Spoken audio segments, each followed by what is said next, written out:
नमस्कार मित्र हो, मी नटराज तुमवाड। याआधीच्या एका व्हिडिओमधून आपण केंद्र सरकारच्या पेन्शन योजनेसंदर्भात माहिती जाणून घेतलेली होती, ती म्हणजे प्रधानमंत्री किसान मानधन योजना। या प्रधानमंत्री किसान मानधन योजनेअंतर्गत 60 वर्ष पूर्ण झालेल्या शेतकऱ्यांना केंद्र सरकारतर्फे 3000 रुपये पेन्शन दिली जाते। त्याच पद्धतीने आज देखील एका पेन्शन योजनेसंदर्भात आपण या ठिकाणी माहिती जाणून घेणार आहोत। ती पेन्शन योजना आहे प्रधानमंत्री श्रमयोगी मानधन पेन्शन योजना। ही पेन्शन योजना कुणासाठी लागू आहे तर असंघटित कामगारांसाठी ही पेन्शन योजना लागू आहे। यांना देखील 60 वर्ष पूर्ण झाल्यानंतर केंद्र सरकारतर्फे 3000 रुपये पेन्शन या ठिकाणी दिली जाते। आता यासाठी नेमके असंघटित कामगार कोणते पात्र असणार आहेत, त्यासाठी नेमका अर्ज कशा पद्धतीने करायचा आहे, अर्ज नेमका कुठे करायचा आहे, त्याचबरोबर अर्ज करण्यासाठी नेमके कागदपत्र काय लागणार आहेत आणि या कामगारांना या योजनेचा लाभ घ्यायचा असेल तर यासाठी त्यांचं योगदान काय असणार आहे, म्हणजेच यांना त्यासाठी नेमकी किती रक्कम त्या ठिकाणी भरावी लागणार आहे, केंद्र सरकार यासाठी नेमकी किती रक्कम भरणार आहे, म्हणजे आपल्याला 60 वर्ष पूर्ण झाल्यानंतर केंद्र सरकार 3000 रुपये पेन्शन या ठिकाणी देणार आहे। तर या संदर्भात आपल्याला सविस्तर माहिती या व्हिडिओच्या माध्यमातून जाणून घ्यायची आहे। त्यासाठी व्हिडिओ शेवटपर्यंत नक्की पहा आणि आपण जर आपल्या चॅनलवरती पहिल्यांदाच आला असाल तर चॅनलला सबस्क्राइब करून ठेवा आणि शेजारी दिलेल्या बेलला न विसरता प्रेस करा, म्हणजे असेच माहितीपूर्ण व्हिडिओ आपल्याला मिळत जातील। चला तर मित्रहो, पाहूयात प्रधानमंत्री श्रमयोगी मानधन योजनेसंदर्भात माहिती।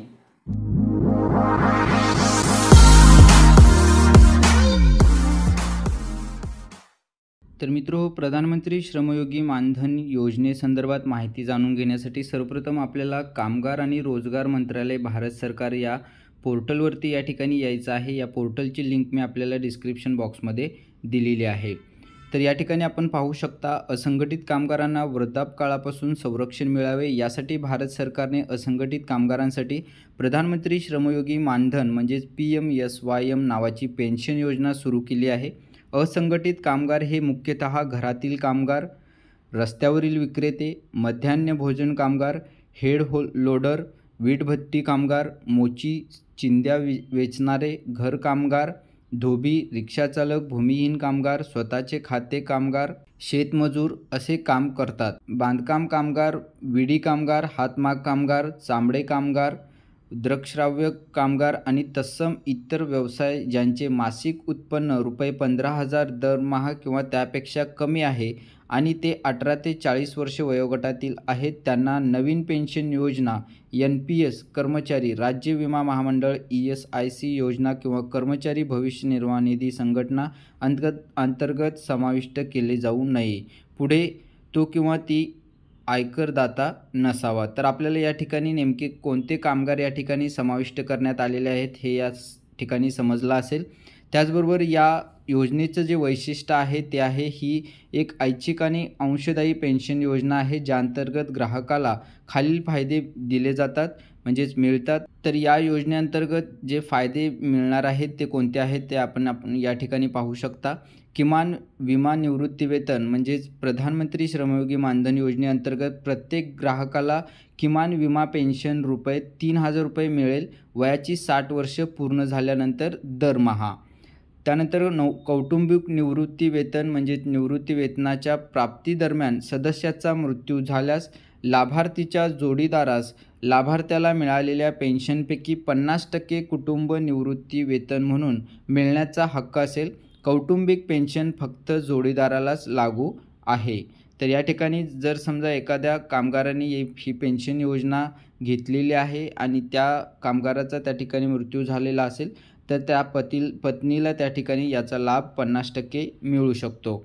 जर एखाद्या लाभार्थ्याने नियमित योगदान दिले असेल आणि कोणत्याही कारणामुळे त्याचा मृत्यू झाला असेल तर वयाच्या 60 वर्ष पूर्वी, तर त्याच्या किंवा तिच्या जोडीदाराला नियमित योगदान देऊन योजनेत सामील होण्याचा आणि पुढे चालू ठेवण्याचा किंवा बाहेर पडण्याच्या तरतुदीनुसार योजनेतून बाहेर पडण्याचा हक्क असेल पैसे काढणे। तर या योजनेचा आपल्याला जर लाभ घ्यायचा असेल तर आपल्याला नेमकी किती रक्कम भरावी लागणार आहे, केंद्र सरकार किती भरावी लागणार आहे हे आपल्याला या तक्त्याद्वारे या ठिकाणी समजणार आहे। तर आपण या ठिकाणी पाहू शकता, थोडक्यात मी आपल्याला हा तक्ता दाखवतोय, त्यानंतर आपण दिलेल्या वेबसाईटच्या लिंकवरती जाऊन हा तक्ता आपण व्यवस्थित त्या ठिकाणी पाहू शकता। जर समजा आपण 18 वर्षाचे कामगार असाल तर आपल्याला वयाच्या 60 वर्षापर्यंत 55 रुपये भरायचे आहेत। त्यानंतर केंद्र सरकार आपल्याला या ठिकाणी दरमहा 55 रुपये भरणार आहे। असे एकूण 110 रुपये आपल्या खात्यामध्ये या ठिकाणी जमा होणार आहेत दरमहा. त्याचबरोबर अशा प्रकारे आपण 20 वर्षाचे असाल तर 60 वर्षापर्यंत आपल्याला 61 रुपये भरावे लागणार आहेत दरमहा आणि केंद्र सरकार 61 रुपये भरणार आहे. आणि जर समजा आपण 29 वर्षाचे असाल तर आपल्याला 60 वर्षापर्यंत 100 रुपये भरायचे आहेत, केंद्र सरकार 100 रुपये भरणार आहे. जर समजा आपण 40 वर्षाचे असाल तर 60 वर्षापर्यंत आपल्याला दरमहा 200 रुपये भरायचे आहेत, केंद्र सरकार 200 रुपये भरणार आहे. आणि वयाची 60 वर्ष पूर्ण झाल्यानंतर आपल्याला या ठिकाणी 3000 रुपये पेन्शन केंद्र सरकारतर्फे मिळणार आहे. तर वरती दिलेल्या तक्त्याची माहिती या ठिकाणी आपल्याला दिलेली आहे. पहा, प्रधानमंत्री श्रमयोगी मानधन योजना ही 50-50च्या आधारावर एक स्वैच्छिक आणि योगदान देणारी पेन्शन योजना आहे, जिथे विहित वय विशिष्ट योगदान लाभार्थीद्वारे केले जाईल आणि चार्टनुसार केंद्र सरकारद्वारे जुळणारे योगदान. उदाहरणार्थ, जर एखाद्या व्यक्तीने 29 वर्षाच्या वयात या योजनेत प्रवेश केला असेल तर त्याला 60 वर्ष वयापर्यंत दरमहा 100 रुपये या ठिकाणी भरायचे आहेत आणि केंद्र सरकार या ठिकाणी 100 रुपये रक्कम भरणार आहे. अशा प्रकारचं योगदान आपल्याला या ठिकाणी द्यायचं आहे. तर मित्र, आपल्याला प्रधानमंत्री श्रमयोगी मानधन योजनेचा लाभ घ्यायचा असेल तर नेमकी कागदपत्र काय लागणार आहेत आणि अर्ज आपण कुठे करू शकणार आहात त्या संदर्भात माहिती या ठिकाणी दिलेली आहे. पहा, ग्राहकाकडे मोबाईल फोन, बचत खाते आणि आधार क्रमांक असणं आवश्यक आहे. म्हणजे ज्या लाभार्थ्यांना या योजनेचा लाभ घ्यायचा आहे त्यांच्याकडे एक मोबाईल नंबर असणं गरजेचं आहे. त्याचबरोबर बचत खाते म्हणजे सेव्हिंग अकाउंट आपलं बँकेचं असणं गरजेचं आहे आणि आधार क्रमांक आपल्याकडे असणं गरजेचं आहे. तर आपल्याला या योजनेचा लाभ घ्यायचा असेल तर आपण अशा प्रकारे आपल्याकडे कागदपत्र असणे गरजेचं आहे आणि आपण या योजनेसाठी जवळच्या CSC सेंटर किंवा आपले सरकार येथे जाऊन आपण या योजनेसाठी नावनोंदणी म्हणजेच ऑनलाईन पद्धतीने अर्ज त्या ठिकाणी करू शकणार आहात. तर मित्रो, आता आपल्याला या ठिकाणी ही माहिती पाहायची आहे की या योजनेमध्ये जर समजा आपण सहभागी झालेला आहात, ठराविक रक्कम या योजनेमध्ये ठराविक वर्षापर्यंत तुम्ही भरलेली आहे आणि या योजनेमधून आपल्याला बाहेर पडायचं आहे, ही योजना आपल्याला मध्येच या ठिकाणी बंद करायची आहे काही कारणास्तव, तर आपल्याला या ठिकाणी नेमकी अटी शर्ती काय आहेत हे आपल्याला या ठिकाणी सांगितलेलं आहे. पहा, या कामगारांच्या रोजगार क्षमतेचे त्रास आणि अनियमित स्वरूप लक्षात घेऊन योजनेतील निर्गमन तरतुदी लवचिक ठेवण्यात आल्या आहेत. बाहेर पडण्याच्या तरतुदी खालीलप्रमाणे आहेत. जर समजा आपल्याला योजनेतून बाहेर पडायचं असेल तर नेमकं काय करावे लागणार आहे हे या ठिकाणी दिलेलं आहे.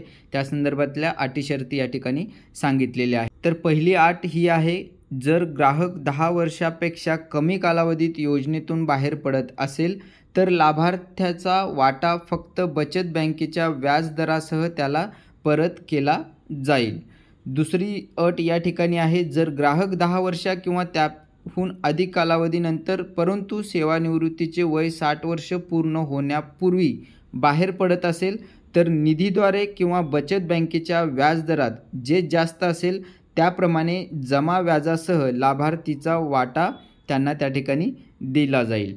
तिसरी जी अट आहे ती म्हणजे, जर एखाद्या लाभार्थीने नियमित योगदान दिले असेल आणि कोणत्याही कारणास्तव मरण पावले असेल तर तिच्या जोडीदारास त्यानंतर नियमित योगदानाची भरपाई किंवा बाहेर पडून ही योजना सुरू ठेवण्यास पात्र ठरेल आणि फायद्याद्वारे किंवा प्रत्यक्षात निधीद्वारे मिळवलेल्या जमा झालेल्या व्याजासह लाभार्थींचे योगदान प्राप्त केले जाईल. बचत बँकेचा व्याजदर यापैकी जो जास्त असेल तो या ठिकाणी त्या लाभार्थ्याचा जो काही जोडीदार असेल त्यांना ती रक्कम त्या ठिकाणी दिली जाईल. आता या ठिकाणी चौथी जी अट आहे ती म्हणजे, जर एखाद्या लाभार्थीने नियमित योगदान दिले असेल आणि सेवानिवृत्तीचे वय म्हणजे 60 वर्षापूर्वी कोणत्याही कारणामुळे कायमचे अपंगत्व आले असेल आणि योजनेअंतर्गत योगदान देणे सुरू ठेवता येत नसेल तर त्याच्या किंवा तिच्या जोडीदाराला नियमित पैसे भरून योजना पुढे चालू ठेवण्याचा अधिकार असेल. निधीद्वारे किंवा बचत बँक व्याजदर यापैकी जे जास्त असेल त्याप्रमाणे लाभार्थीचे योगदान व्याजासह प्राप्त करून योगदान द्या किंवा योजनेतून बाहेर पडा. म्हणजे जर समजा आपल्याला या ठिकाणी 60 वर्ष पूर्ण होण्याच्या आधीच जर आपल्याला काही कारणास्तव अपंगत्व आला असेल तर आपल्याला आपल्या जोडीदाराला ही योजना पुढे चालू ठेवण्याचा अधिकार या ठिकाणी असणार आहे किंवा आपल्याला जी आपण रक्कम भरलेली आहे त्या आपल्या रकमेमध्ये जे काही व्याज जमा झालेलं आहे त्या व्याजासह आपल्याला ही रक्कम या ठिकाणी मिळणार आहे. त्यानंतर पाचवी जी अट आहे, ग्राहकाच्या तसेच त्याच्या किंवा तिच्या जोडीदाराच्या मृत्यूनंतर संपूर्ण निधीमध्ये जमा केला जाईल. त्यानंतर 6वी अट आहे NSSBच्या सल्ल्यानुसार सरकारने ठरवल्याप्रमाणे इतर कोणतेही निर्गमन तरतूद या ठिकाणी करण्यात येऊ शकते.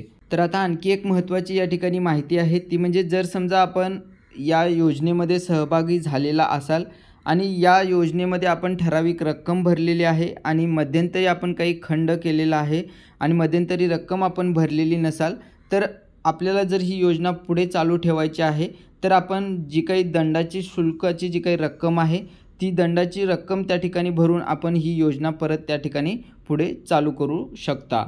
त्यानंतर पेन्शनचं पेआउट आपल्याला या ठिकाणी समजलेलं असेल, म्हणजेच लाभार्थी एकदा 18 ते 40 वर्ष वयाच्या प्रवेशानंतर योजनेत सामील झाला की लाभार्थ्याला वयाच्या 60 वर्षापर्यंत योगदान द्यावे लागते. म्हणजेच आपल्याला 18 वर्षापासून जर समजा आपण ह्या पेन्शन योजनेमध्ये लाभ घेतला असाल तर 60 वर्षापर्यंत आपल्याला जी रक्कम सांगितलेली आहे ती रक्कम त्या ठिकाणी भरावी लागणार आहे आणि केंद्र सरकार देखील आपल्याला त्या ठिकाणी ती रक्कम भरणार आहे. तरच आपल्याला या योजनेचा या ठिकाणी लाभ मिळणार आहे. म्हणजेच ग्राहकाला त्या ठिकाणी कौटुंबिक पेन्शनच्या लाभासह 3,000 रुपयाची खात्रीशीर मासिक पेन्शन मिळेल जशी की परिस्थिती असेल. म्हणजे आपल्याला या ठिकाणी जी काही पेन्शन 3,000 रुपये महिना मिळणार आहे, जर तुम्ही योगदान पूर्णरित्या या ठिकाणी दिलेलं असेल तरच आपल्याला 3,000 रुपये पेन्शन केंद्र सरकारतर्फे दर महिना दिले जाणार आहे. तर मित्रहो, प्रधानमंत्री श्रमयोगी मानधन योजना ही कामगारांसाठी एक उपयुक्त अशी पेन्शन योजना आहे. या पेन्शन योजनेचा नक्की कामगारांनी लाभ घ्यावा. ही माहिती नक्की आपल्याला उपयोगी पडेल अशी आशा करतो.